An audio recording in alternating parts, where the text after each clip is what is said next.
तो दोस्तों, इसके पिछले वीडियो में हमने लेसन 1 की poem the road not taken का सारांश अच्छे से समझ लिया था। आज हम देखेंगे इनके कुछ क्वेश्चन और आंसर। यह पेज नंबर 16 पर है। ठीक है, तो देखिए यहाँ पर आपको कुछ क्वेश्चन दिए गए हैं, इन क्वेश्चन के आपको आंसर लिखना है। तो चलिए मैं आपको इनको एक्सप्लेन करके बताता हूँ। तो देखिए यहाँ पर पहले क्वेश्चन क्या है, वेयर यानी कहाँ, डस यानी करना, ट्रेवलर यानी यात्री, फाइंड यानी खोजना, हिमसेल्फ यानी खुद को, मतलब यात्री खुद को कहाँ खोजता है। ठीक है, आगे है वाट यानी क्या, प्रॉब्लम यानी समस्या, डस यानी करना, ही यानी भय, फेस यानी सामना, भय कौन सी समस्या का सामना करता है। तो देखिए इसका आंसर क्या है, the traveller finds himself in the yellow would at a point. ठीक है, यात्री खुद को एक पीली लकड़ी वाले बिंदु पर पाता है। आगे where the road forks into two, जहां पर रास्ता जो है वो दो दिशाओं में बट जाता है। आगे है the problems that he faces is that he can not decide which road to take to continue his journey. वह समस्या का सामना करता है कि वह निर्णय नहीं ले पाता है कि उसे कौन से रास्ते के साथ आगे बढ़ना चाहिए जिससे उसकी यात्रा पूरी हो सके। आगे है since it is not possible for him to travel both roads at the same time. ठीक है, दोनों रास्तों पर एक ही समय में यात्रा करना उसके लिए संभव नहीं है। तो देखिए अब इसका दूसरा क्वेश्चन क्या है, यहां पर आपको कुछ फेरेसेस दिए गए हैं, इन फेरेसेस का आपको अर्थ बताना है। ठीक है, फेरेसेस का अर्थ क्या होता है, फेरेसेस का अर्थ होता है वाक्यांश। ठीक है, यहां पर आपको कुछ वाक्यों के अंश दिए गए हैं, वाक्य है उसका आपको छोटा सा टुकड़ा दिया गया है, उस टुकड़े का आपको अर्थ बताना है। तो देखिए पहला क्या है, पहला है आ येलो वुड, आपको बताना है कि आ येलो वुड का अर्थ क्या होता है। तो देखिए इसका आंसर क्या है, yellow wood symbolises the autumn season. ठीक है, येलो वुड पतझड़ के मौसम को दर्शाता है। ठीक है, आगे है autumn corresponds with old age. ठीक है, पतझड़ का मौसम बुढ़ापे के साथ मेल खाता है। आगे है the poet could be symbolically talking about the latter stages of life. ठीक है, कवि प्रतीकात्मक रूप से जीवन के बाद के चरणों के बारे में बात कर रहा है। अब देखिए सेकंड क्वेश्चन क्या है, it was grassy and wanted wear, इसका अर्थ क्या होता है, इट कन्वेज देट, यह बताता है कि the road was full of grass, रास्ता घास से पूरा भर गया था, and nobody has used that road, और किसी ने भी उस रास्ते का उपयोग नहीं किया था। आगे है it was a smooth road which had not one out. ठीक है, यह एक चिकनी सड़क थी जो खराब नहीं हुई थी। ठीक है, अब देखिए तीसरा क्वेश्चन क्या है, द पासिंग देयर। ठीक है, इसका अर्थ क्या होगा, द पासिंग देयर का अर्थ क्या होता है, the use of the path by passer wear. ठीक है, राहगीरों द्वारा राह का उपयोग करना। ठीक है, द पासिंग देयर का अर्थ क्या होता है, राहगीरों द्वारा राह का उपयोग करना। अब देखिए चौथा क्या है, leaves no step had trodden black, इसका अर्थ क्या होता है, the leaves had not change their colour. ठीक है, पत्तों ने उनका रंग नहीं बदला था, एंड टर्न ब्लैक, और वह काली हो गई थी, because of less people stepping on them, क्योंकि उन पर बहुत कम लोगों ने कदम रखा था। मतलब कि जो पत्ते हैं उन पर बहुत कम लोगों के कदम रखने के कारण वे उनका रंग नहीं बदला था और वह काली पड़ गई थी उनको उपयोग ना हो पाने के कारण। आगे है इट कुड रिप्रेजेंट। ठीक है, आ पथ वन में have never taken in life for the fear of uncertainty. ठीक है, मतलब कि यह यह दर्शाता है कि जीवन में अनिश्चितता के डर से किसी भी मार्ग मार्ग को नहीं लिया जा सकता है। ठीक है, यह प्रतिनिधित्व करता है कि अनिश्चितता के डर से जीवन में किसी भी राह को नहीं लिया जा सकता है। ठीक है, यह एक ऐसे मार्ग का प्रतिनिधित्व करता है कि जीवन में अनिश्चितता के डर से कोई भी चुनौती नहीं ली जा सकती है। अब देखिए इसका पांचवा क्या है, how will leads on two way, इसका अर्थ क्या होता है, द फेरेसेस मीन्स, मतलब कि यह वाक्यांश का अर्थ है, इस वाक्यांश का अर्थ है how certain decisions one makes in life could pave the way for many other decisions, कैसे एक निर्णय जीवन में दूसरे कई निर्णयों का रास्ता प्रशस्त करता है। ठीक है, इस वाक्यांश का अर्थ है कि कैसे एक निर्णय जीवन के कई दूसरे निर्णयों के लिए उत्तरदायी होता है। ठीक है, अब देखिए तीसरा क्वेश्चन क्या है, इज यानी है, देयर यानी यहाँ, एनी यानी कोई, डिफरेंस यानी अंतर, बिटवीन यानी के बीच, टू रोड्स यानी दो रास्ते, एस यानी जैसे, पोएट यानी कवि, डिस्क्राइब्स यानी वर्णन, देम यानी उनके। ठीक है, अर्थ क्या निकल रहा है कि यहाँ दोनों रास्तों के बीच कोई अंतर है जैसा कवि ने उनकी कविता में बदलाया है। वर्णन किया है। पहला क्या है, इन स्टेंजास 2 and 3, ठीक है, दूसरे और तीसरे चरणों में या फिर पद में। स्टेंजस का अर्थ क्या होता है, स्टेंजस का अर्थ होता है पद या फिर चरण, ठीक है। यहाँ पे मतलब पहले क्वेश्चन पूछ रहा है कि दूसरे और तीसरे चरण में क्या दोनों रास्तों में के बीच कोई भी अंतर है, जैसा कवि ने अपनी कविता में बतलाया है। तो देखिए इसका आंसर लिखा है इन स्टेंजा 2, ठीक है, दूसरे चरण में। द पोएट एक्सप्लेन्स देट, कवि समझाता है, that the only difference between the two roads was, ठीक है, कवि समझाता है कि दोनों रास्तों के बीच केवल यह अंतर था, that the road he took had the right to be chosen. मतलब कि उसने जो सही रास्ता लिया था वो ये बेटर क्लेम करता है, वे ये बताता है। आगे है because it was covered with grass, क्योंकि यह घास से ढका हुआ था, and looked as if it had not been used too much, और ये देखने में ऐसा लग रहा था कि इसका बहुत ज़्यादा उपयोग नहीं हुआ है, ठीक है।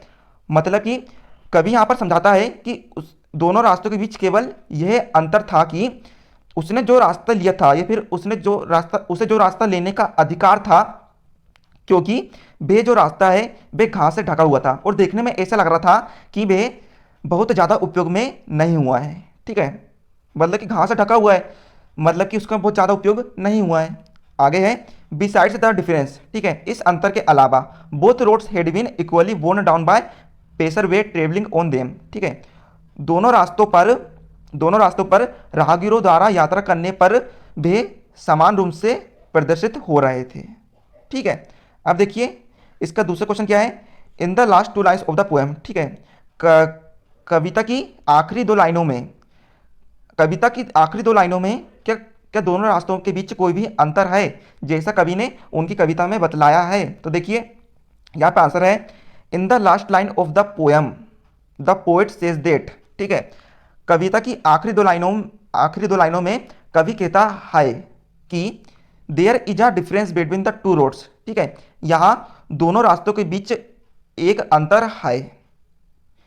आगे है because he took the road, क्योंकि वह जो रास्ता लेता है, that was less travelled by other people, वह जो रास्ता लेता है वह कम लोगों द्वारा यात्रा किया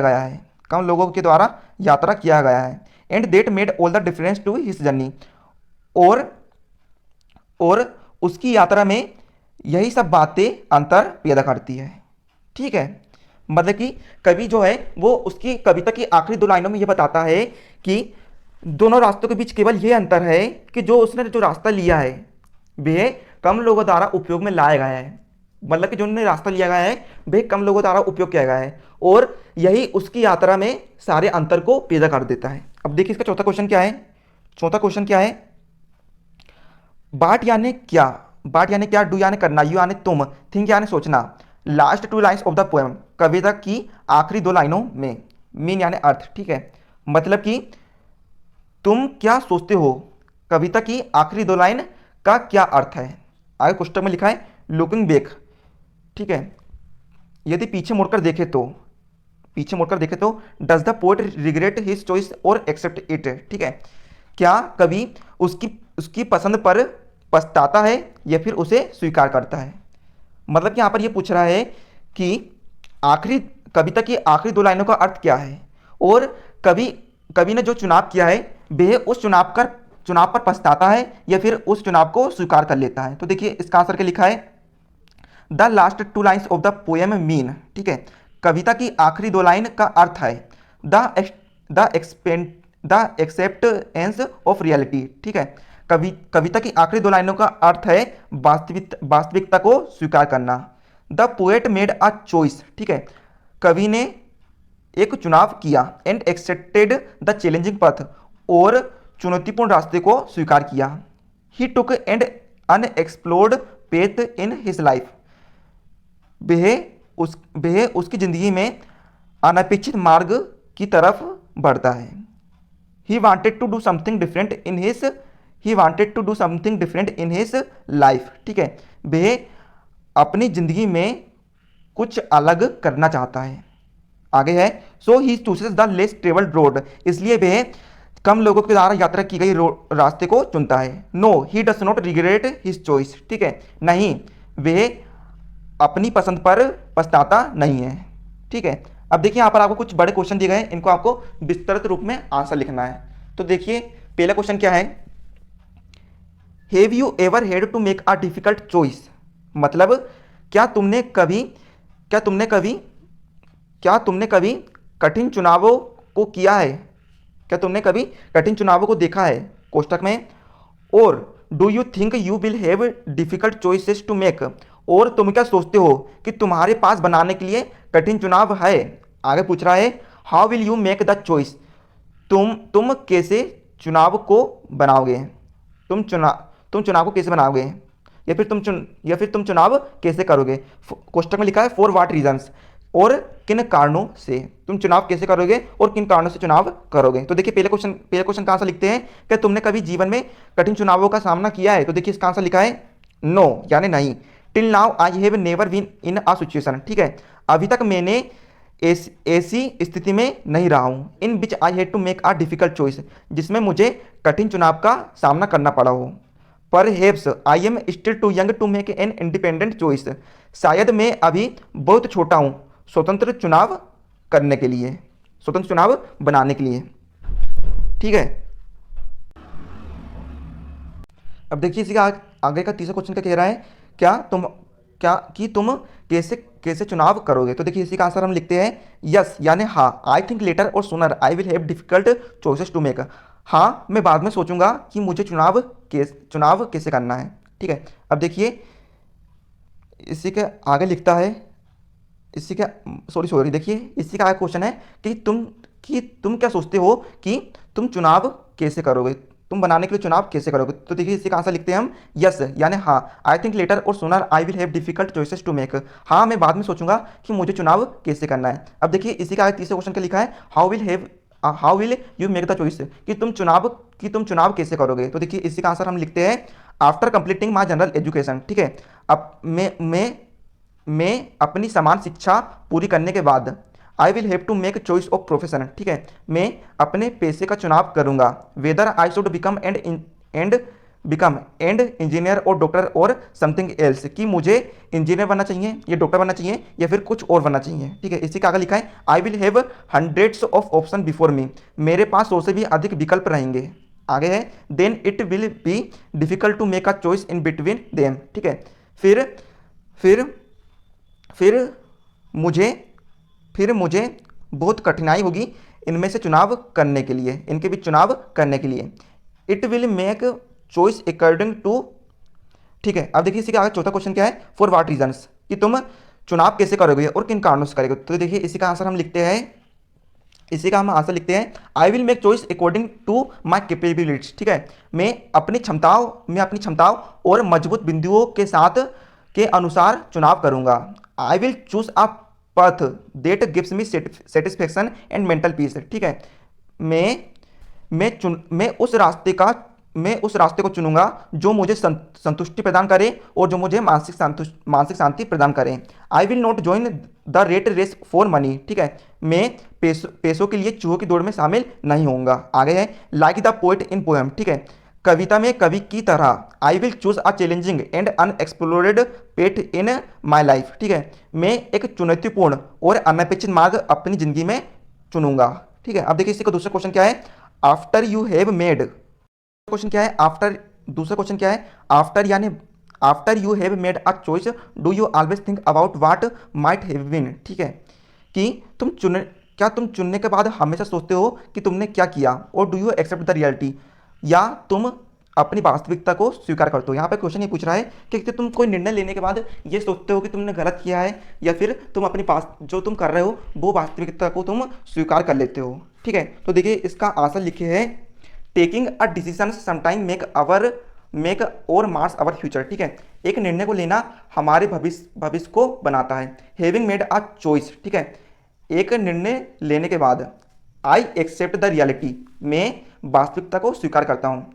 ठीक है, आगे लिखा है रिकॉन्सिडरिंग अ डिसीजन। ठीक है, एक निर्णय पर विचार करना, और कॉन्टेम्पलेटिंग ओवर और या उस पर विचार करना। It is not a positive approach towards life. ठीक है, यह जीवन के प्रति सकारात्मक दृष्टिकोण नहीं है।